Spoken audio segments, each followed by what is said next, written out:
ডক্টরের সাথে যোগাযোগ করে আমার মেডিকেল রিপোর্ট গোপন করে ফেলে। সাব ইন্সপেক্টর ডিউটি সাইফুল ভাই উনি বলছেন কি হয়েছে, এটা তো কোনো বিষয়ই না।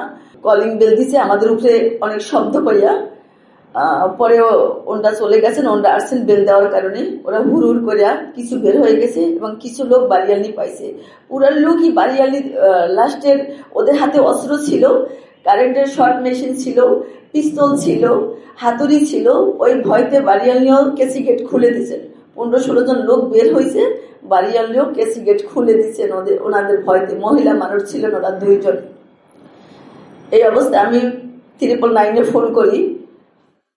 একজন সাব ইন্সপেক্টর ডিউটিতে ছিল সাইফুল, ওনাকে ফোন দেওয়ার পরে ওনাকে আমি বারবার রিকোয়েস্ট করি, উনি কোনো মতেই আমার ফোন রিপ্লাই করছে না। ওনাকে বলার পরে যে এরকমের দুর্ঘটনা ঘটছে আমাদের বাসায়, আপনি একটু আসেন ডিউটি অফিসার, আপনার নাম্বার থানার থেকে দিছে। উনি কোনো গুরুত্বই দিচ্ছে না। কিন্তু উনি এই যারাই আমার ঘরে আসছে ওনার সাথে ওনার কালেকশন ছিল, সেটা উনি আসার পরে আমি একদম পুরো বুঝতে পারছি যে এই পুলিশ অফিসার, এই পুলিশ সাব ইন্সপেক্টর যারা আমার ঘরে লুটপাট করছে, ডাকাতি করছে, আমাকে দর্শন করছে এবং আমাকে মারধর করছে, এদের সাথে কালেকশন ছিল। কারণ উনি আমার বাসায় আসছে প্রায় এই ঘটনার 2 ঘন্টা পরে, উনি রাত 3টা অনুমানিক এই সময় আমার বাসায় আসছে। উনি আসবে না, কোনো মতেই আসবে না। পরে আমি থানার তদন্ত ওসি স্যারের ফোন দিই, খালেক স্যারকে, স্যার আমার বাসায় এরকম লুটপাট, আমাকে এরকম অনেক মারধর করছে ডিউটি। পরে ওনাকে জানাই, আমি ওসি স্যারকে জানাই, আমি এসি স্যারকেও আমি ফোন দিয়ে ওই রাত্রে জানাই। আমার পরিচিত ছিল, আমি পুলিশ ফ্যামিলির পরিবারের একজন মেয়ে। আমি ওনাদেরকে সবাইকে জানাই।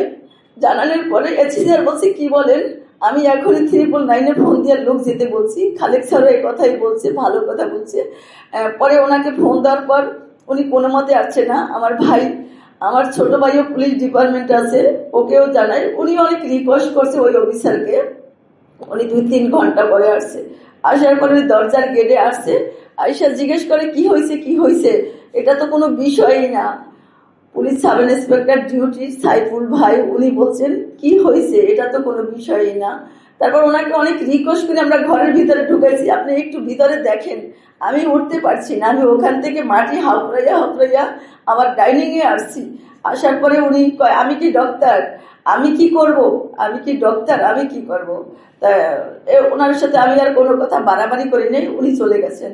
সকালবেলা আমার হাজবেন্ড, আমার ছোট ভাই আমাকে ওদের ভয়তে, সন্ত্রাসীরা সারা রাতই আমার বাসার নিচে ছিল, আমি যাতে বের হইতে না পারি, হসপিটালে যেতে না পারি, এটার জন্য ওরা সারা রাত ভোর পর্যন্ত, আজানের পর্যন্ত ওরা সিএনজি নিয়ে, অটো নিয়ে আমার বাসার নিচে ছিল। যখন সাইফুল ভাই আসছে তখন ওরা আমার বাসার নিচে ছিল, 2-3 ভাগে 3টা অটো নিয়ে।